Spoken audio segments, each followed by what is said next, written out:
Aký je postup pri sedlaní koňa? Poď sa na to pozrieť.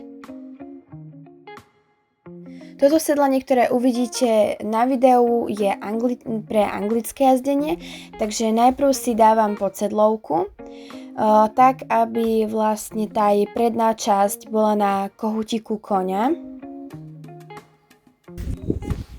Ďalej niektoré kone používajú gelovú podložku alebo tlmiacu, ja používam barana.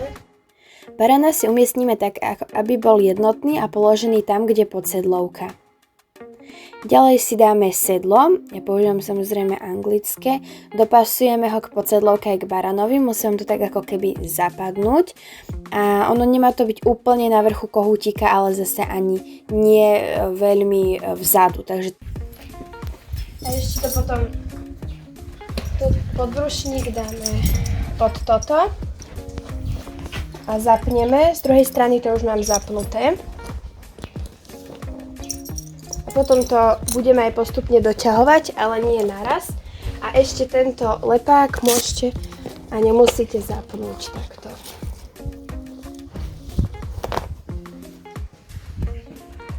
Takže takto je z druhej strany a potom to treba ešte dotiahnuť, tak aby to koň nemalo veľmi silno, ale zase ani veľmi slabo.